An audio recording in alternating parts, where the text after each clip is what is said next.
So, you've decided to take the leap and make the switch from an iPhone to an Android phone. Don't worry, I'm here to help. There are a few different ways to make the switch, and I'm going to show you how to do it all. Before you do anything with your new Android phone, you should really back up your iPhone. And guess what?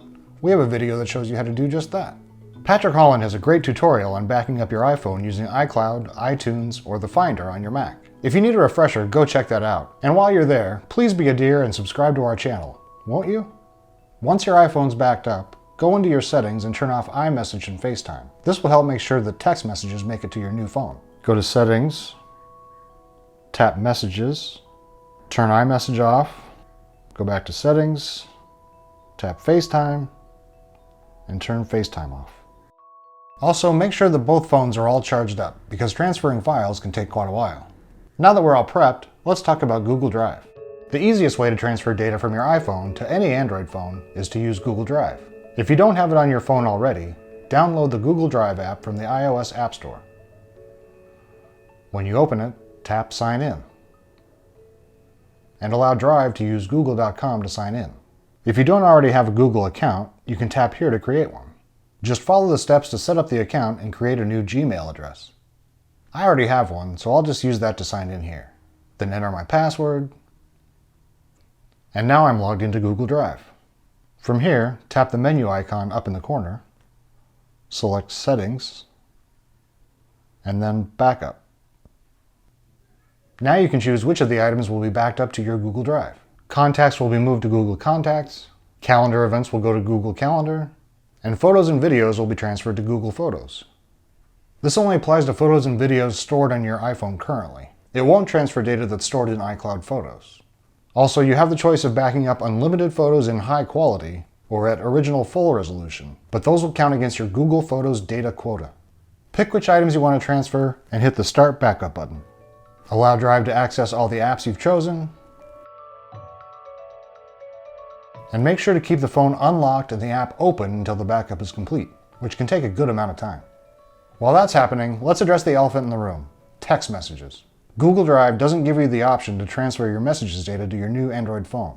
Yes, that's kind of a bummer, but it's not the end of the world. There are some third-party apps available that can help with that process. And if your new phone is a Google Pixel or from Samsung, I've got some tips coming up for you in a bit. When the backup to Google Drive is complete, grab your Android phone and turn it on. Follow the initial setup prompts until you get to this page. Since we're going to connect to Google Drive in a bit, I'll choose Don't Copy for now. Now it's time to sign into the Google account you used to back up your iPhone. Agree to the terms and conditions. On the Google Services page, keep Backup to Google Drive turned on, switch off any of the others if you want, and tap Accept. And now continue setting up the phone as you see fit. And now we've arrived at my home screen, and it looks like I'm all set. I have my contacts here, my calendar info, and even my photos. So that's Google Drive, and like I said before, you can use this method with any kind of Android phone. But if you happen to have a Google Pixel or a Samsung phone, you have a couple different options specific to your device. Let's tackle the Pixel first. The secret to transferring data between your iPhone and your new Pixel phone is this: the Quick Switch adapter. It comes included with all current Pixel phones, including the Pixel 5 and the 5a.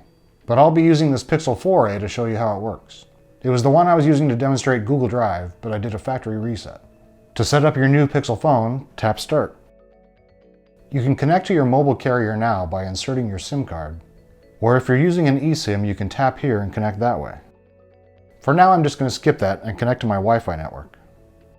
Once the phone is done getting ready, tap Next. I am using my old phone, so I'll hit Next again. I've got my trusty iPhone cable, so I'll connect one end to my iPhone, and it's telling me to plug the other end into the Pixel, but it won't fit. So it's time to use the Quick Switch adapter. I'll plug this end in here, and this end in here. On your iPhone, tap Trust. You may need to enter your passcode or unlock the phone here. And now they're talking to each other. On your Pixel phone, sign into your Google account, or if you don't have one yet, set up a new one. Agree to the terms and conditions, of course. Now it's getting ready to copy, which could take a while if you have a lot of data you need to move. When that's finished, you get a list of the items that can be copied over. You can choose to copy all your data, or only some of it at first. At the top, you can see the amount of data that will be transferred and about how long it should take. Tap the Apps section here.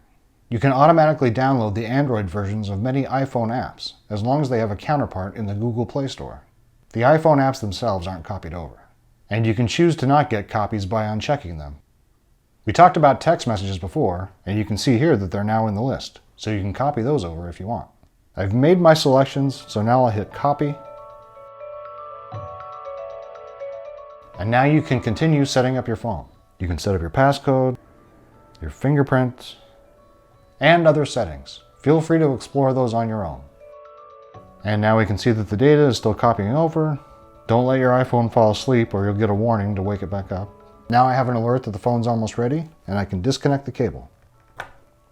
I have 16 apps that are going to be installed, but it copied my contacts, photos, videos, messages, calendar, and device settings.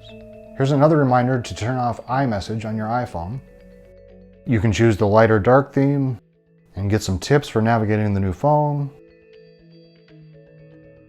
And there we go. Like the screen says, welcome to your new Pixel. It even copied over my wallpaper. You can start using your new phone even while some of the apps are downloading or updating in the background.